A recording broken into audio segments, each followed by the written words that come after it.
This portion of the video is sponsored by URCDKey. URCDKey is an online web store that offers software keys and game keys in a very competitive price and without the hassle of going to a physical store. One of the most frequently used software keys is none other than a Windows 10 key, and you can get a legit one from URCDKey for only $17 US. But since you're awesome, you can also use my code BL20 to get an additional 20% off and get it for only $13 US or around 700 pesos. You can purchase using your Visa, MasterCard, PayPal, and more. And once you get your key, they also have an instruction on how you can activate your software. So check the link below and don't forget to use our code for an extra discount. Thanks to URCDKey for sponsoring this part of the video. Hi Brollies, Marvin here from TechBroll.com, where we do unboxings, reviews, and sexy B-rolls. And today we're going to do an unboxing review of the XPG Spectrix D60G RAM kit, a memory module that has one of the largest surface area when it comes to RGB illumination, and it does perform quite well out of the box too. We're going to do some benchmarks and discuss about its overclocking potential. With that being said, let's get into it. Alright guys, so right here I have the packaging for the XPG Spectrix D60G, and what we have here is the 16GB kit. So it is dual 8GB modules with up to 3600 MHz frequency. And of course, it is compatible with almost all motherboard software like ASUS AeroSync, Gigabyte RGB Fusion, MSI Mystic Light, and ASRock's Polychrome Sync. And as you can see in front, we have a preview of the product with tons of real estate for RGB illumination, partnered with some nice diamond designs all over the shroud. And then at the back of the box, we can see a preview of the specifications like frequency, latency, timings, and voltage.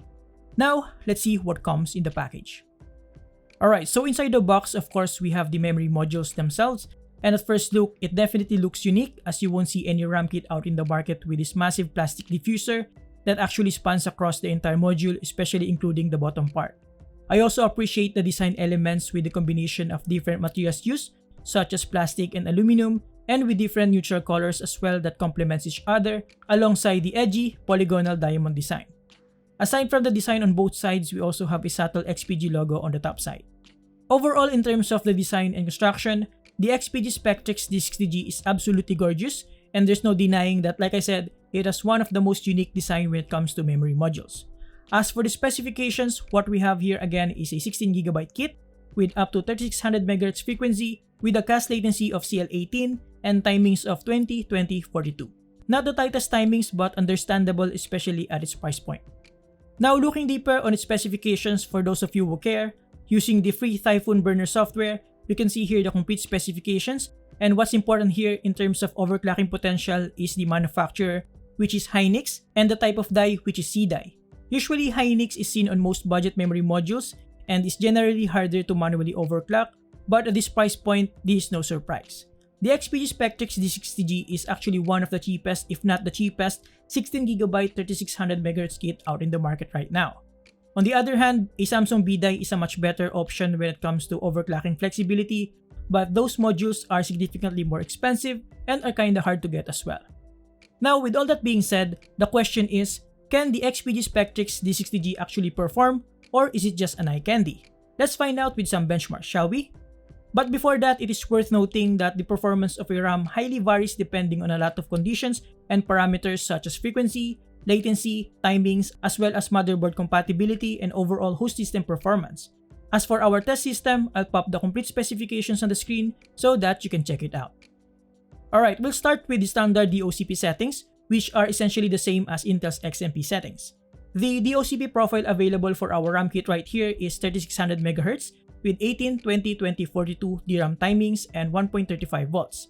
Later, we'll discuss the overclocking potential, but for now, let's see how it performs out of the box. Let's start with some synthetic benchmarks.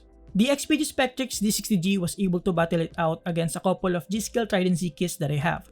But what's interesting here is that the G.Skill Trident Z 3200 MHz with tighter timings was able to keep up with two 3600 MHz RAM kits with looser timings. So later, we'll try to tighten the timings of the XPG Spectrix D60G and see if there will be a significant boost in performance just with tightening the timings alone.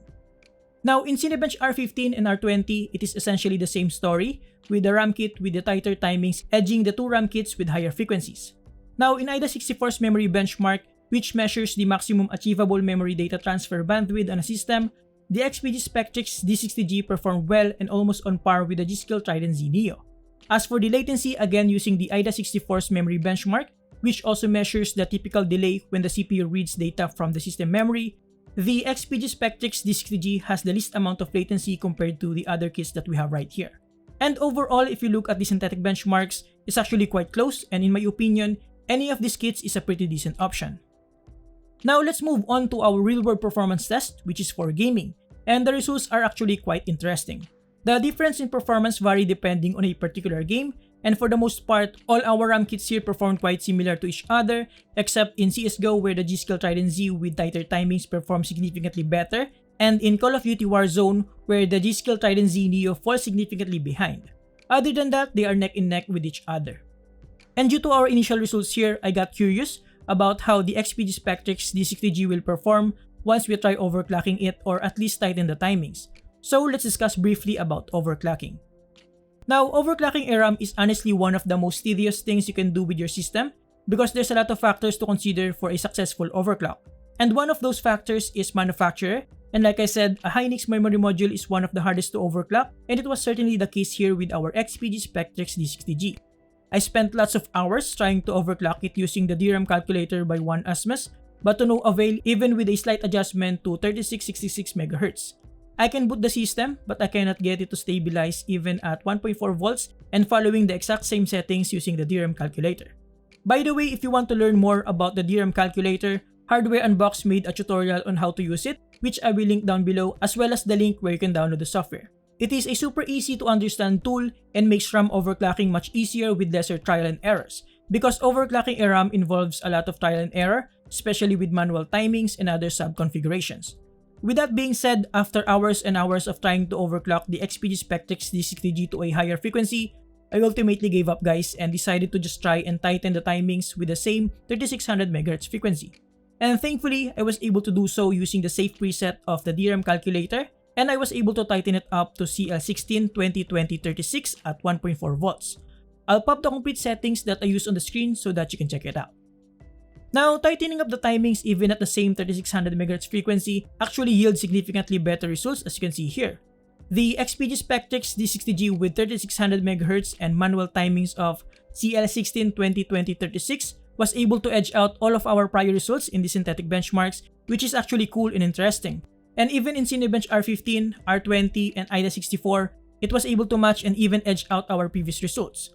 Latency in AIDA64 also got better at 71.8 ns compared to the 73 ns with default DOCP settings.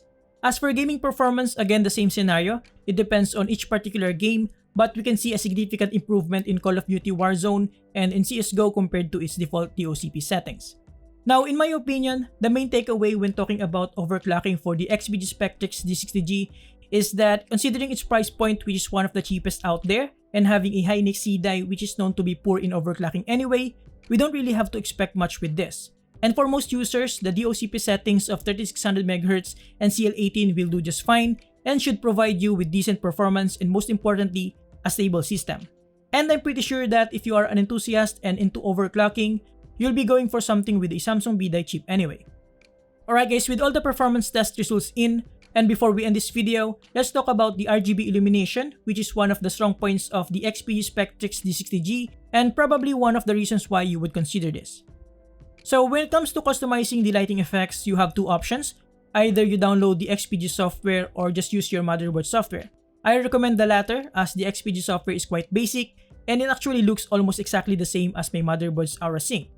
Inside the software, you have a ton of different lighting effects such as static, breathing, color cycle, rainbow, comet, and a lot more.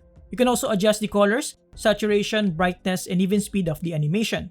You can also choose to use a single color, by areas, and gradient. Of course, we have music sync, and in my case, if I use my motherboard's Aura Sync, I can also sync it with the rest of my PC components, and I also have an additional lighting effect here for temperature, which is pretty cool. Now, it goes without saying that the available lighting effects will highly vary depending on the features your motherboard software has, but for ASUS Aura Sync, at least for my ASUS X470i gaming, here's what you have. Now, speaking of temperature, unfortunately, the XPG Spectrix D60G doesn't have a built-in thermal sensor, which is quite unfortunate, but I guess it is one way to cut the cost.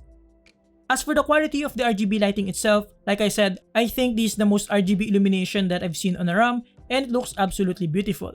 It's properly diffused with a large translucent plastic shroud all over the module, but you can still definitely recognize the LEDs behind it. Speaking of LEDs, this one has surface-mounted LEDs, which means they are mounted on the module itself and are not located on the shroud. Overall, if you're into RGB, you will definitely appreciate this kit. So to conclude, the XPG Spectrix D60G offers the most RGB in any RAM kit out in the market right now, while still providing decent performance out of the box. I had no issues whatsoever using this on an AMD Ryzen system for a few weeks now, after just setting the DOCP settings on the BIOS, and that is good for people who don't like tinkering with technical stuff. Overall, if you're looking for a RAM kit that can provide you with as many RGB illuminations that you can possibly get, then the XPG Spectrix D60G is the one for you. And there you have it guys, thank you for watching. Make sure to check the full article link below. Huge thanks to XPG for sending this in. You can get this from their partner stores, link below as well. Thank you for watching, subscribe if you like this, and please consider turning on the bell notification so that you won't miss any of our future videos. Thank you and have a great day guys.